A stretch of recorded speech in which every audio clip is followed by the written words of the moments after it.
Welcome to UK, the land of flows of milk and honey.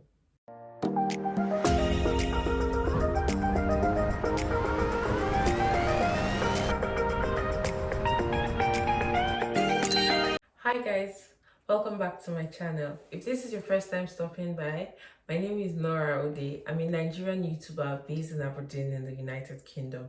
And if you're a returning viewer or subscriber, welcome guys. So today's video is on the things you need to do as soon as you arrive in the UK. So if you're in this category, congratulations, welcome to UK, the land of flows of milk and honey. Or so they make you believe. You know, I always give you practical tips on how to settle in the UK, either as a student or a dependent or you came to work. The first one to do is you need to get a SIM card. Like, you need to talk, you need to communicate as soon as you leave the airport till you get to your hotel or your Airbnb or wherever it is that you're staying. You do not have access to internet anymore.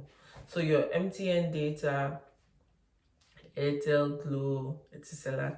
is not going to work. Yes, you can roam calls if you decide to, but roaming calls are actually very expensive. If you check the rates, I think it's like 200 naira per minute, and you pay for it, and the person that you're calling also pays for it. So as soon as you get here, you need to get a SIM card.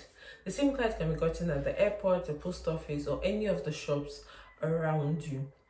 The SIM cards here are of two kinds. So there's the pay as you go SIM and the contract SIM. Most times, once you just get into the UK, the one you have access to are the pay as you go SIMs. Also, the reason why you need to get a SIM card immediately you get in, you're going to be filling a lot of forms, you're going to be filling a number of documents, you need to open a bank account and a number of things. And all these things require that you put in a phone number. You can't put your Nigerian phone number there. So obviously you need a phone number. That's why you need to get a SIM. The next thing you need to do is to get your BRP. BRP means biometric resident permits, that little card in the shape of an ATM, driver's license. Well, you get the drift. That card that shows that you have the right to be in the UK and also shows whether you're able to work, the number of hours you're eligible for, and when your visa is expiring. So you need to get that card after you get into the UK. For me, I got my BRP from the post office that was close to my hotel the next day. The first day I came in the night, so I slept, woke up, but by the next day, I went to the post office with my passport and I was able to get my BRP. After getting your BRP, you need to open a bank account. In my previous video, I mentioned some banks that I classified as modern banks that you can open an account with in less than 15 minutes.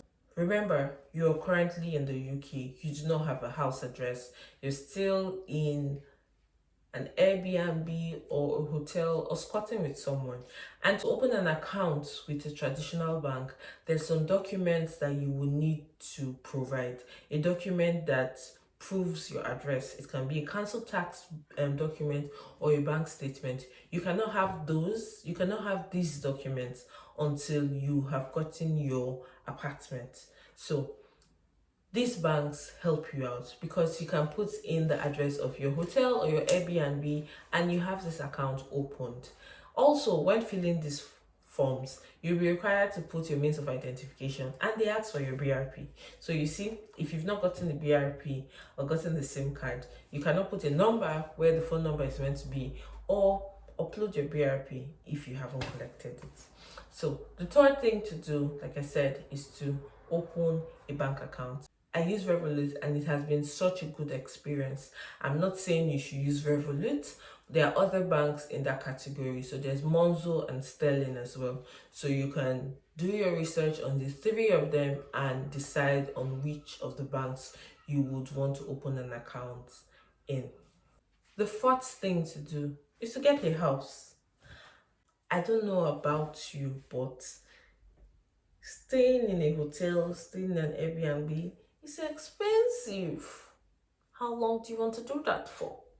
So the next thing you're required to do is to sort out your accommodation. It's possible that before getting into the UK, you've already sorted out your accommodations. Probably you've gotten a student accommodation like the likes of Amber, or you've gone on the website and you've set appointments for viewings of the houses that are in a location that you want to live in, or houses that are within your budget. For those that haven't done that and you're watching this video, you don't have to be worried. There's no reward for first position. So all you need to do is go to the necessary websites and look at the different houses that are available. The criteria that you use in searching for such houses. There's going to be a detailed explanation on how to go about renting a house in one of my next videos. But just know that the next thing you need to do is to sort out your accommodation. Here in the UK, if you do not have a house address, there are a number of things you cannot do. You're actually limited to doing or getting a number of things. So the next things I'm going to be listing for you to do as soon as you get into the UK are things that you can only do after you've gotten a house. The next one is to apply for your NIN. Yes, there's also NIN here in the UK. The NIN means National Insurance Number. Usually, after you've applied for your NIN number, it is sent to you via mail to your house address. If you came in as a student at this point, you'll be expected to go to your school to enroll and to collect your student ID card. So you don't necessarily have to wait until you've gotten to the point of applying for NI and before you request for the ID card from your school. Now that you've gotten a house, you have probably gotten something called a council tax bill. This council tax bill can then be used to open a traditional bank account if you're interested in having a traditional bank account. The next thing you're expected to do when you arrive in the UK is to register for your GP. If you may recall, when you applied for your visa, after paying the visa fee, you paid for something else called IHS. The IHS you paid for is what has made you eligible for health care here in the UK. So the next thing you're meant to do is to register with your GP. GP means general practice, and that is where you access healthcare from. So upon registering with your GP, you apply to get your NHS number and use that to access healthcare here in the UK. To be able to effectively enjoy or to effectively live here in the UK, you need to be credit worthy. For you to be credit worthy, it means you need to have a good credit score. And in order to have a good credit score, there are a number of things that are required of you to do here in the UK. We would speak on that much later, but not in this particular video. But one of the ways of building your credit score is to register to vote. What do I mean by that? That is filling the required form that puts your name on the electoral register in the UK. For those with kids, you need to apply to your council to get your kids enrolled for school. Like in Nigeria, where you would look for any school, then probably pay application fee, enrollment fee, get your children to write common entrance, write entrance exam, and get admitted into those schools. Here, things are done a little bit different. For those that do not know, children from the age of 4 are entitled to free education here in the UK.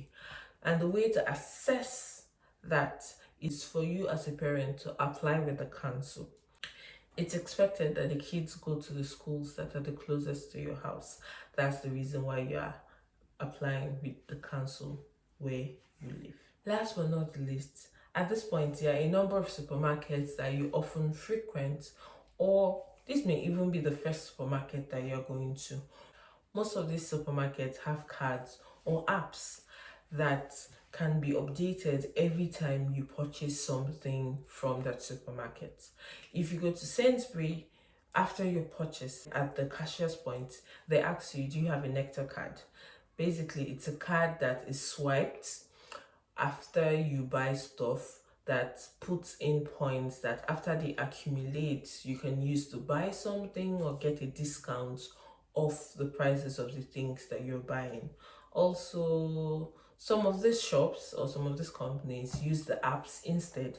So you download the app on your phone, and when you go to the cashier point, open the app and you scan your card, and points are added to the existing one that you have on the apps. If you can get more value for the products that you've paid for, of course you should go for it. And remember, these cards and apps are free of charge, so you do not need to pay for any of these things.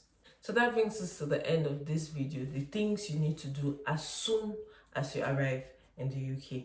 Remember, if you enjoyed this video, kindly give the video a thumbs up. If you haven't subscribed to my channel, I don't know what you're waiting for, because this is where you get your practical tips. So you should be subscribed, you should be a member of this community. And if you want to know when I drop new videos, kindly click on the notification bell. See you in my next video. Bye.